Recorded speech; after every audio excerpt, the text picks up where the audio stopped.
getting nervous. That's okay. So today I get to sit down with a really good friend of mine. I know her really well, but I am very excited for you guys as the viewer to get to know her and what she's been up to. Her journey's been amazing so far, and she just come up with a really exciting job. I'm gonna give her the honors to introduce herself and tell us a little bit more about her Pacific heritage, and where she grew up. So yeah, over to you. Hello, what's up? I'm Corbyn Taulealea-Huch. I'm 23 years of age. I'm a proud Samoan woman, and I was born and raised in Auckland, New Zealand. Oh, whereabouts in Auckland, Corby? West Auckland, always. Yeah, so Corby and we danced together for what, like 10, 11 years, I guess. So we shared a dance journey, but she started her dance journey quite young. I guess you were how old when you started dancing, Corbs? I started when I was 7. 7, see? She's like a pro now, guys. So yeah, tell us a bit about your dance journey, where you started and where it took you, lessons you learned along the way, I guess, and how dance in itself opened up so many doors for you personally. So I started dancing, like I said, when I was 7 years old with my cousins. Originally there was 5 of us in a crew called Little Saints. We literally just started dancing at church. It was just like a church group. My auntie Bex, she was our choreographer. She just got us together and we just started dancing and became a crew. I was with them for, I think, 4 years. And then in 2010, I auditioned for Bubblegum and to be a part of the royal family at the Palestine studio. And I was with them for 11 years up until last year. My dance journey has been a long and interesting one. I feel like it definitely helped with my confidence as a kid. I mean, to this very day, I'm still not the most confident person. My dance journey has definitely helped me with that, just because being on stage and stuff, you don't really have a choice but to be confident, if that makes sense. So, yeah, I think that's the biggest thing that I can say with my dance journey. It's just helped me become more of a confident person. Obviously, you started with the Palace, and that was quite a big journey. I mean, for both of us, for you, you progressed from being in Bubblegum, which was a junior crew, to sorority, going into Request, royal family, and then actually becoming a leader yourself, running the studio, taking crews. That's quite a big responsibility. Like, did you see yourself ever ending up doing something like that? Do you think that you would end up building this confidence to be able to run a studio?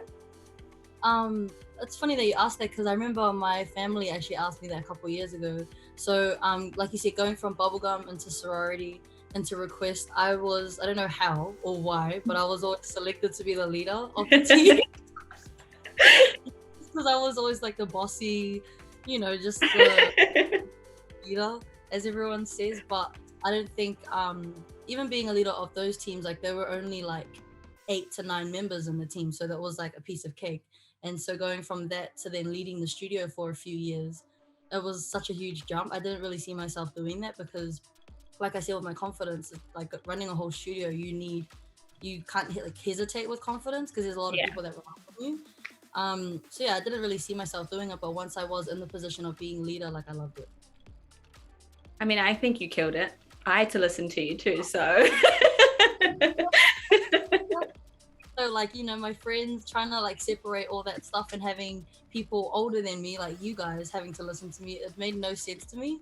Like, I guess you just find respect for you as someone who's older. You find respect in looking at you through your craft, at how amazing you are at what you do. So it's not even really about age. It's more about, respecting you for your craft, how much you've grown, what you can teach us as dancers as well. So I think that's really cool. And obviously going from leading the studio to going on massive tours, there was the world tour, the Palace series, which is also on Coconut. You guys can check it out. Tell us what it's like to be a touring dancer. That's the experience of it. I think so. Touring with RF, because obviously that's the only tours that I've ever done. I don't know, they were great. I think the highlight of every tour for me was obviously seeing all the different places and all the countries that we've never seen before. I got to tick some off my bucket list that I've always wanted to go to. But I think the number one highlight for me for the, going on the tours and stuff was meeting the new people. So I love meeting new people and meeting fans, and it's always cool meeting someone from the other side of the world that says that you made an impact on them as a dancer. I had no idea, or like not just me, but just as a dancer in general. Like I don't think we realize how much of a difference we make on people's lives from just like dancing, if that makes sense, or just showcasing, or just being a performer. Like people tend to notice us as individuals for the way that we move and things like that. So that's always really, really cool when we go on tours. I think touring, it teaches you a lot, because I remember for a couple of the tours, for example, we were on the world tour. I think we were gone for 6 weeks. We were like being away from home for for too long, because I miss my family and all that stuff. But the world tour was definitely a challenge for me personally, just being away from my family and my friends. But it taught me a lot, just how to be independent and how to kind of explore more. Like home's always going to be home, it's always going to be there. So I think the more tours that we did and the different places that we saw over the years in my journey, I kind of started to enjoy it more. Like I love traveling now. Yeah, that's so cool. And I mean, for you as a Samoan woman, like what was it like for you to travel the world, go to all these different places, and I guess take that culture with you around the world? I mean, I see you have an amazing tattoo on your arm. Like, explain to us what it feels like to carry that culture with you, share it around the world, especially when you teach your workshops. I'm sure you get asked a lot about your tattoo all the time. People always compliment it. It's so sick. What does it mean to you? Like, maybe explain that a little bit to us. With my my culture, I'm not gonna lie, there's so much I need to learn about it. I'm not saying I'm a plastic Samoan, but also not saying I'm like a professional and I know every history. Like there's so much I need to learn, about my own culture itself. But it's like everywhere I go, everywhere I travel with dance, with or without dance, people are always noticing my kolima.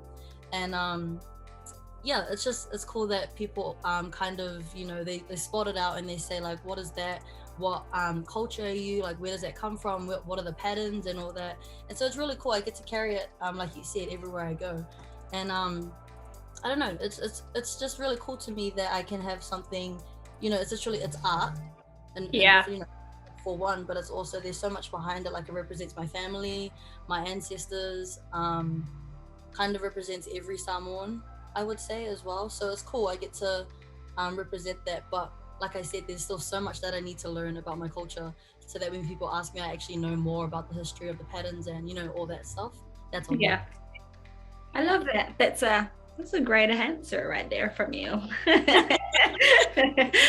I love that you get to carry that with you. And like I said, you've taught so many workshops around the world, embracing your culture, telling people where you're from.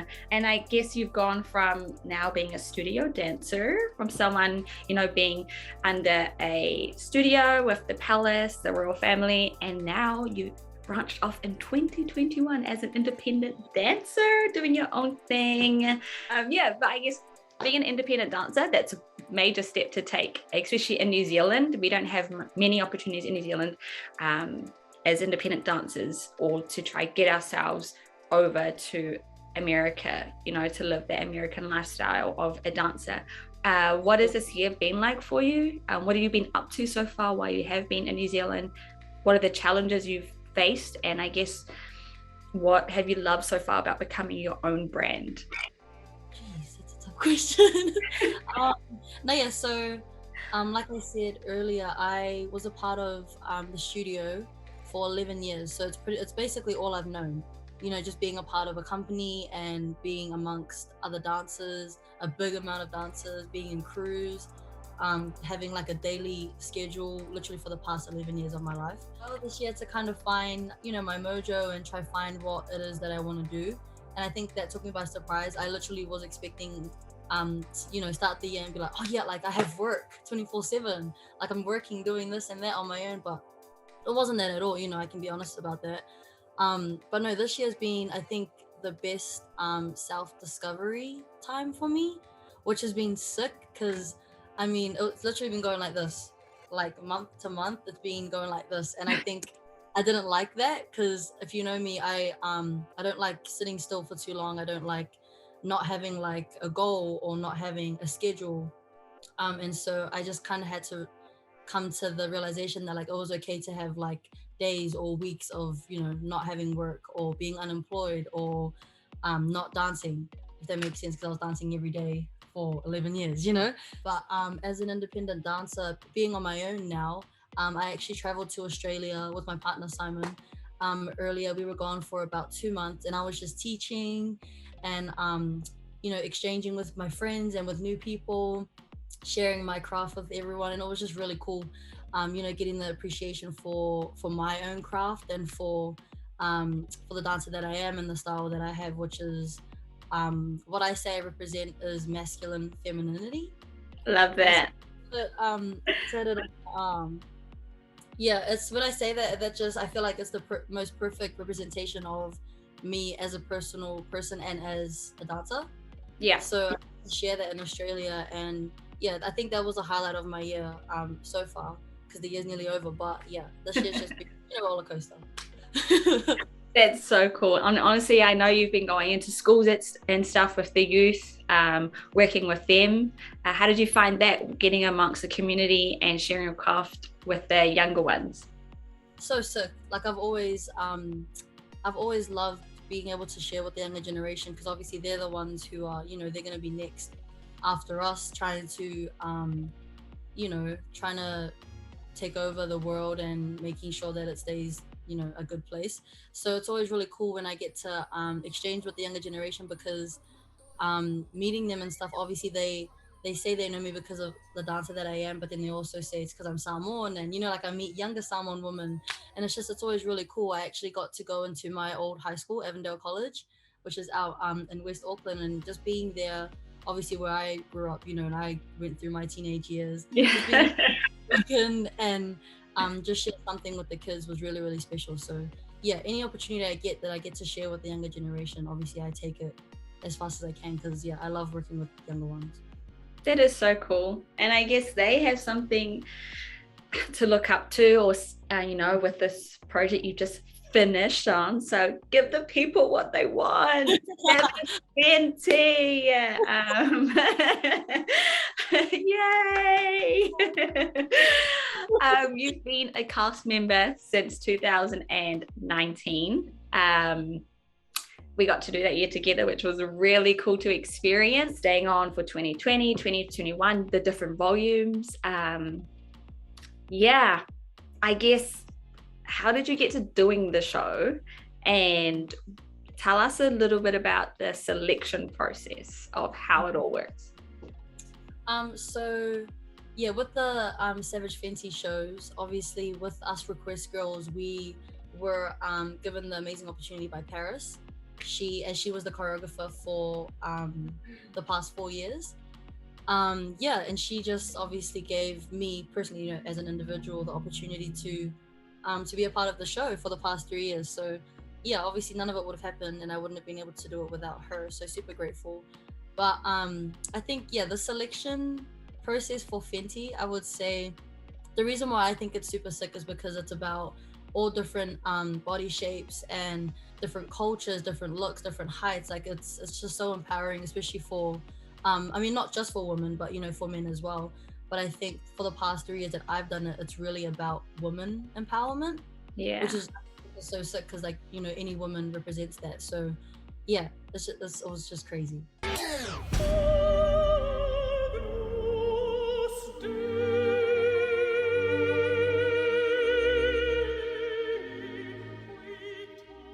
I love that Savage represents, a wide diversity of females, of males, body sizes. Like I'm short, you're taller, the fact that everyone gets to have an experience with that is amazing. And being younger, or someone in the poly community, being able to look up and see you on the screen is like, whoa, if she can do it, like I can do it as well. And so I think, yeah, you're super inspiring for a lot of people, and especially for the Polynesian community as well. So I guess the next really important question is to ask, how did your family react to you getting this opportunity? I know they're very supportive, but I guess when we found out about the idea that, you know, you'll be wearing lingerie in the show, which will be filmed and aired for the world to see, what did you think, first of all, and then what was your family's reaction to it?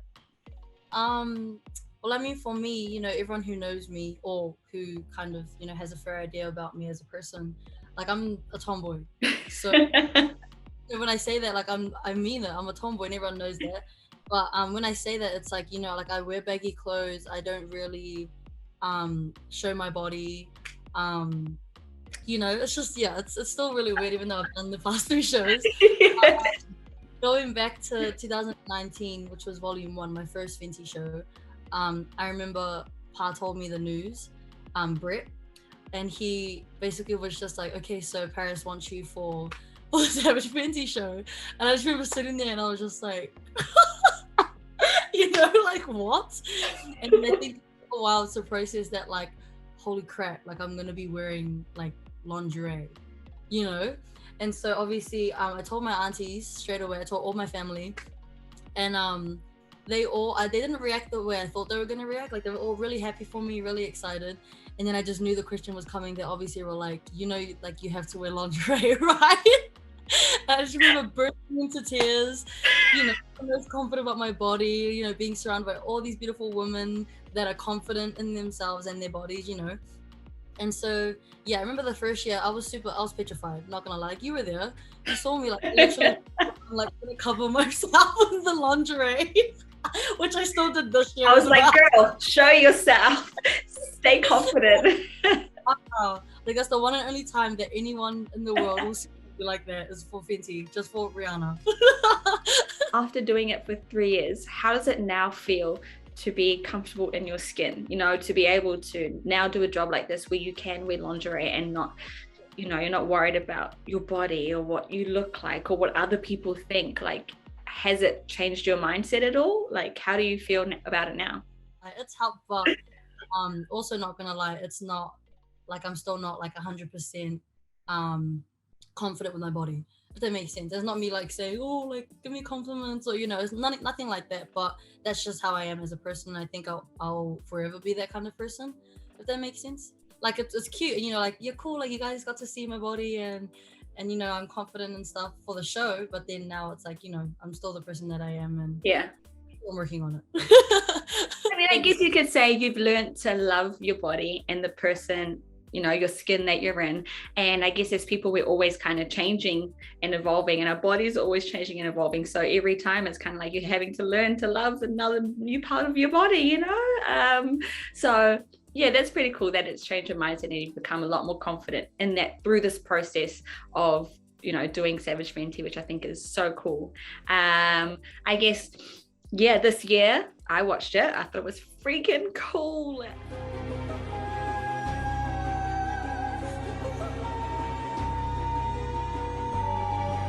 I guess every year is a little bit different, but how was this year's show, the experience for you? Because I know it was a whole new setting. It was in a hotel. It was a lot bigger production than maybe some of the other years. Yeah, take us, I guess, through that process and a bit of the behind the scenes that we wouldn't have known from watching the show.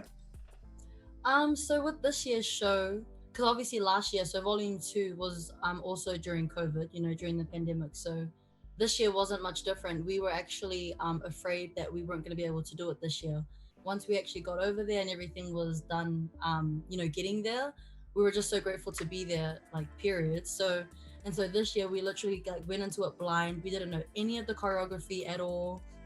And so we rocked up day 2, and obviously, like, just walking into the room and seeing the cast, we were all like, it was so intimidating.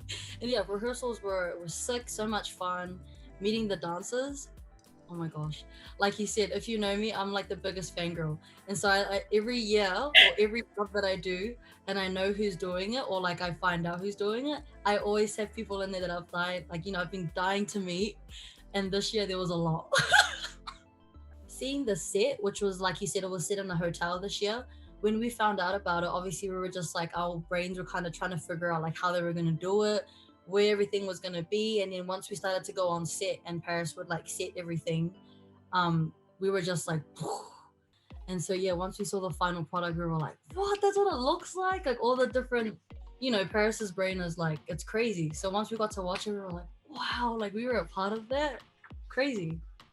Yeah, I think the production was sick. Like as a viewer watching it, one, I was dying watching all my friends, and then two, just seeing it, like the drone action, just like everything. I was like, holy heck, this is sick. Like, yeah, this is the one. I think honestly, one of my favorite ones so far. Like honestly, it just keeps getting better and better. So I'm sure I'm gonna keep loving it more and more. But yeah, I think it was so cool. And the fact that you guys were able to get over there, get in my Q spots to come back home, be able to do it through a pandemic. You know, the world still is moving on, and that's super cool to see as well.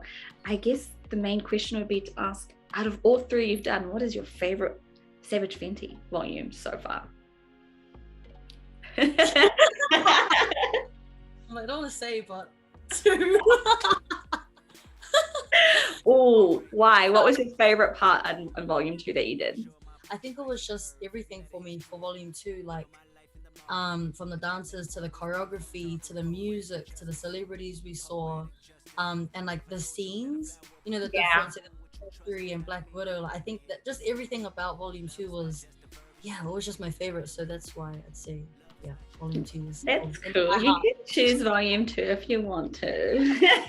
Yeah, is anything you really just want to share or let us know about this year that you loved or that surprised you? Yeah, this year for me, I feel like for Fenty, I think what like a massive part of why I enjoyed it so much was the people.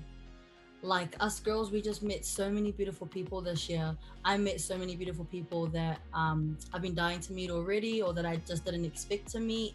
People that were placed in our path for a reason. Oh, there's just so many people. I've made some friends that I'll be friends with for a really, really long time. That I think is really cool. It makes me really excited to go back to America for sure. No, that's really, really cool. It's like I said to you, it was very different watching it from just a viewer's point of view, not as like a dancer. And it's so cool to watch, to see you guys as Kiwi girls, to see you guys, or see you as a Samoan woman, you know, taking your craft from New Zealand over to America through work of Paris herself. It's so cool to see and so inspiring. And I'm sure there's so many more people who's gonna hear this, watch this, and be inspired to, you know, go after what they want. Last 5 questions to end it off. Okay, so I guess what is the one piece of advice you'd give to young Pacifica people who are looking to make dancing a career?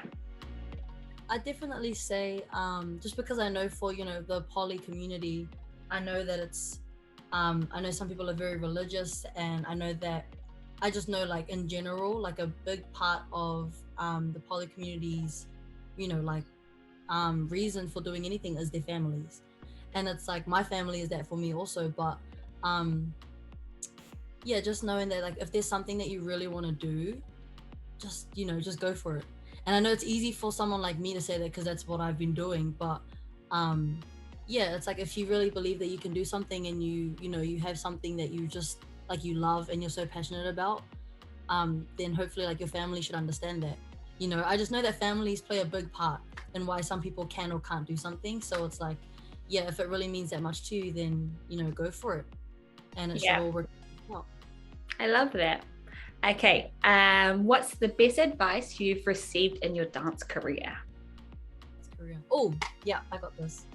So the best advice that I've ever received from people in my dance career is to stay true to myself and the way I move and my individuality. Because there have been times throughout my journey where I've kind of doubted, you know, just being a tomboy and just being good at like being strong and a hard hitter and all that stuff. But over the years and as I've kind of grown older, the more I hear that, it's actually the best thing. It's like the biggest compliment I can get is to like just keep sticking to the way I dance and the way I move, because people love it, which is cool. I love that. And like you said, your style is masculine femininity. Worst advice you've received in your dance career? The worst advice is to dance more like like more feminine, and to dance more like I have to look more like this person and that person, or like more like a lady. That makes sense, because even though I dance like I can dance like a man. I can do both. You know, I'm pretty much half. But even though I can do that and I'm a masculine mover, like that doesn't mean that I'm not a woman. That makes sense? Yeah, totally. It doesn't take away from who you No, are as a character or as a person. You're just like, that's just how I dance, guys. Okay, who is I know the answer to this, but people watching don't know the answer to this. But who is the one artist you would still love to dance for? Which I'm sure you're going to accomplish, putting it out there. Who is this person? Althea Strydom. Get your freak on. Get your freak on. Like, oh man, I don't know. She's just been my number one since I was like in the womb. I just in the room. Probably. I'll even ask my mom.